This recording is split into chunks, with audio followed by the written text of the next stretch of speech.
Bonjour, je suis Rodolphe Vidal, coordinateur du pôle qualité et transformation à l'Institut de l'agriculture et de l'alimentation biologique. Je vais vous présenter le projet CASDAR Myco 3C qui s'est déroulé de janvier 2020 à décembre 2023.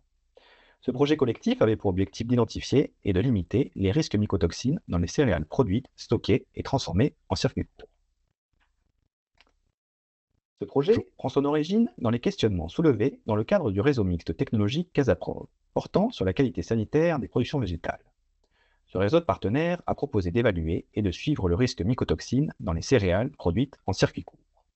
En effet, il existe une diversité de pratiques de la production à la transformation, mais on ne sait pas lesquelles ont le plus d'effet sur le risque de développer des mycotoxines. En outre, la question de l'impact des pratiques biologiques sur ce risque devait être éclairée. Les objectifs du projet étaient multiples.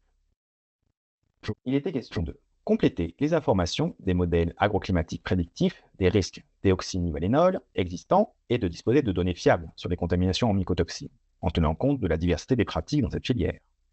D'élargir à d'autres mycotoxines que la déoxynivalénol et couvrir toute la chaîne de valeur. D'identifier des leviers techniques d'action adaptés permettant de minimiser le risque de contamination en mycotoxines.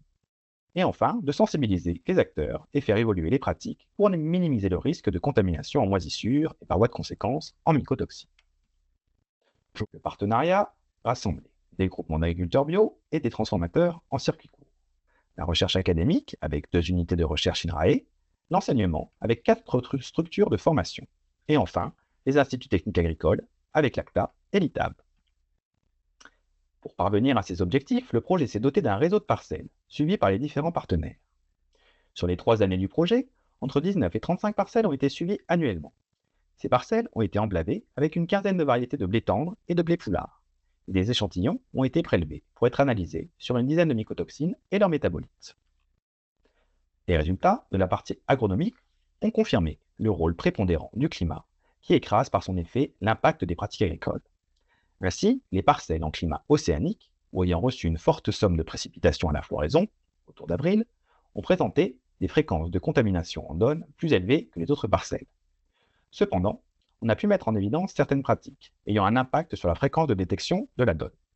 Les pratiques qui augmentent le risque sont l'absence de désherbage, l'absence de labour, avec une tendance non significative dans le projet, ou encore le fait d'avoir un précédent maïs. Les pratiques ayant un impact positif sont, à contrario, un semis très tardif, à partir de janvier, le désherbage et une texture de sol sableuse. Les essais ont également été menés pour évaluer l'évolution des mycotoxines au stockage. Les conditions d'hygrométrie sont essentielles à contrôler pour limiter le risque de développement. En effet, on remarque une forte augmentation des mycotoxines au-dessus de 20% d'humidité relative. A contrario, une température supérieure à 30 degrés semble bloquer le développement des champignons mycotoxinogènes. Il est donc primordial de maîtriser l'humidité au stockage et de bien ventiler, voire refroidir, pour conserver des lots sains. La maîtrise du stockage est d'autant plus importante qu'il n'y a pas de rattrapage possible lors de la mouture. En effet, même si la donne se concentre dans les issues, cet effet de dilution ne permet pas de rattraper des lots dont les grains présentent des concentrations en donne au-dessus des limites autorisées. En outre, on a observé dans le projet des différences variables entre le grain et la farine selon les lots et les types de mycotoxines.